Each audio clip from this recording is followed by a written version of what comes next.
এক গ্রামে ছিল একটি বিশাল বন। গ্রামটির নাম ছিল সূর্যপুর। বনটি ছিল গভীর এবং রহস্যময়। সেই বনে বাস করত এক বুদ্ধিমান শিয়াল। তার নাম ছিল রূপা। একদিন রূপা শিয়াল বনের ভিতর দিয়ে হাঁটছিল। সে দেখে একটি খরগোশ তার খাবার খুঁজতে ব্যস্ত। খরগোশটি খুব ক্ষুধার্ত ছিল, কিন্তু সে কোনো খাবার পাচ্ছিল না। রূপা শিয়াল খরগোশটিকে দেখে খুব মায়া হলো। সে ভাবল, আমি কি করে এই খরগোশটিকে সাহায্য করতে পারি। রূপা শিয়াল ধীরে ধীরে খরগোশটির কাছে গেল এবং বলল, বন্ধু, তুমি কেন এত কষ্টে আছো? খরগোশটি রূপাকে দেখে কিছুটা ভয় পেল, কিন্তু তার চোখে মায়া দেখে বলল, আমি খুব ক্ষুধার্ত, কিন্তু কোথাও খাবার পাচ্ছি না। রূপা শিয়াল তখন বলল, তুমি আমার সাথে চলো, আমি তোমাকে খাবার খুঁজে দেব। খরগোশটি রূপার সাথে চলতে রাজি হলো। তারা বনের গভীরে চলতে লাগলো। রূপা শিয়াল জানতো কোথায় খাবার আছে। সে খরগোশটিকে একটি গাছের কাছে নিয়ে গেল যেখানে অনেক ফল ঝুলেছিল। খরগোশটি ফল দেখে খুব খুশি হলো এবং তাড়াতাড়ি ফল খেতে শুরু করলো। একদিন যখন খরগোশটি ফল খাচ্ছিল, সে দেখলো রূপা শিয়াল কিছুটা চিন্তিত। খরগোশটি বলল, বন্ধু, তুমি কেন এত চিন্তিত?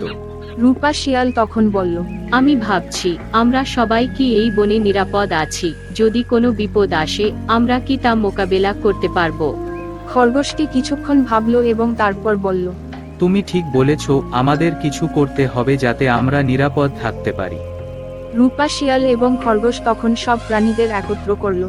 তারা সবাই মিলে আলোচনা শুরু করলো কিভাবে তারা বনের নিরাপত্তা নিশ্চিত করতে পারে। সবাই মিলিতভাবে কাজ শুরু করলো।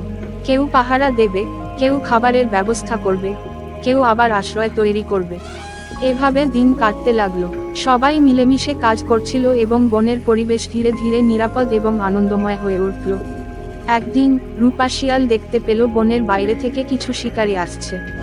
সে তাড়াতাড়ি সব প্রাণীদের সতর্ক করল। সবাই মিলে পরিকল্পনা করলো কিভাবে তারা শিকারীদের মোকাবেলা করবে। তারা শিকারীদের ফাঁদে ফেলার পরিকল্পনা করলো। শিকারীরা যখন বনের ভিতরে প্রবেশ করলো, তখন সবাই মিলে তাদের চারপাশে ঘিরে ধরলো। শিকারীরা কিছুই বুঝতে পারল না এবং ভয় পালিয়ে গেল। সব প্রাণী খুশি হয়ে উঠল এবং রূপা শিয়ালকে ধন্যবাদ জানালো।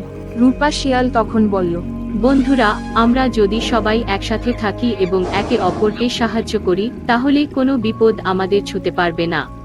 এই কথা শুনে সবাই আনন্দিত হলো এবং প্রতিজ্ঞা করলো যে তারা সব সময় একসাথে থাকবে এবং একে অপরকে সাহায্য করবে।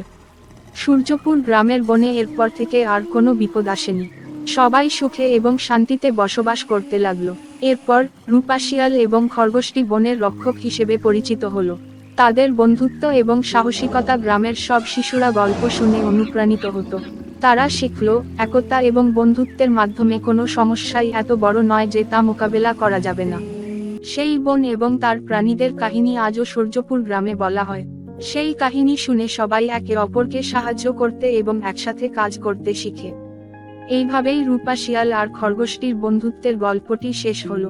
কিন্তু এই গল্পের শিক্ষা সবাইকে মনে করিয়ে দেয়, একতা ও সাহসিকতা সবসময় আমাদের রক্ষা করতে পারে। গল্পের শেষে গ্রামের বাচ্চারা রূপা শিয়ালের সাহসিকতা ও বুদ্ধিমত্তার গল্প শুনে মুগ্ধ হয়ে যায়। তারা প্রতিদিন এই গল্প শুনে নতুন করে অনুপ্রাণিত হয় এবং নিজেদের মধ্যে বন্ধুত্ব ও সহানুভূতি বাড়িয়ে তোলে।